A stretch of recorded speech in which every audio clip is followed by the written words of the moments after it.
I have broken the chronically addictive habit of a good part of a lifetime and have stopped watching 24-hour news channels. I used to enjoy lazily tuning in to let my brain glaze over, but from now on I'm going to read the news myself, not watch people reading it to me.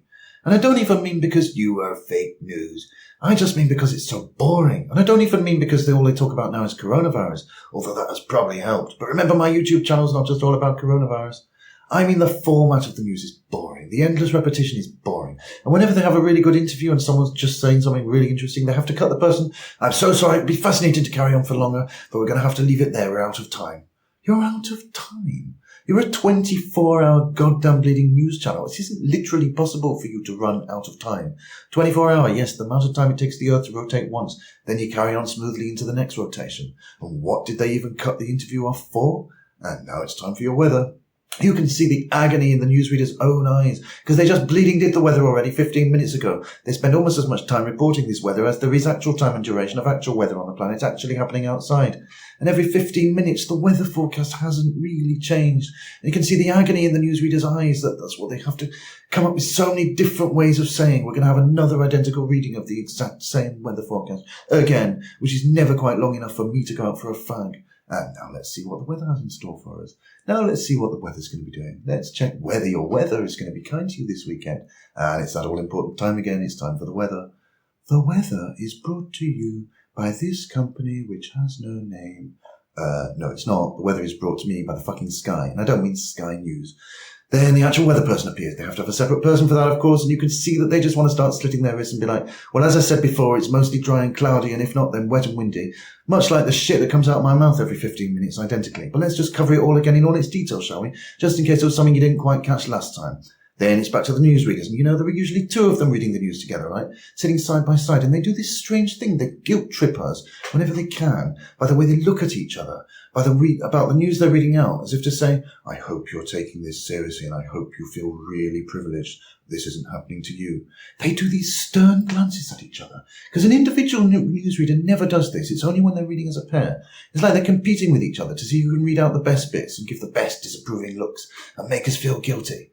By the way, does anyone else think it's weird that neither of them can ever quite make it through even one short paragraph without handing off to their colleague after 14 words? Because otherwise, what the fuck would the point of my colleague sitting here next to me be? The one who's not talking never knows what to do with themselves, so they keep switching their glance between the colleague and the teleprompter. They make them look like a really happily but really boringly married couple. A couple so geeky they have gone to the lengths of paying to have their own theme tune made. A couple who are over 20 years overdue for a rebrand and a makeover. And the camera they're addressing is you, their teenage son. And you just happen to be an unhinged sociopathic teenage son who they still love, who needs to be told in the glances and special looks what to think about each news item. And quickly for you now, a new study published in The Lancet today confirms teenage boys really are the scum of the earth. Yes, using a huge sample of just 12 nasty boys, the study found that their interests included masturbation, being horrible to their parents, masturbation, not doing the washing up, and surfing the web for really bad things, as well as masturbation. The study did not make suggestions about what to do with your teenage son. Well, I don't know about you, Michael, but I know mine's a complete nightmare. Oh, yes, definitely, Michelle. Makes you wonder why you even have them, doesn't it? Well, I don't know about that, Michael.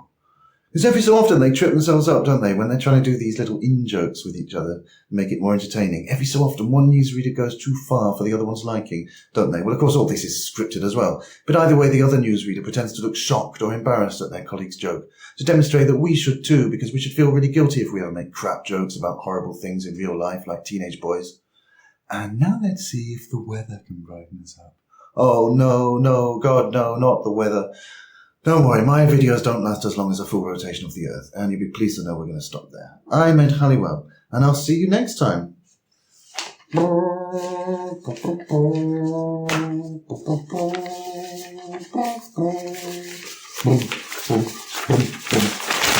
fuck's sake! And you can fuck off, Michelle!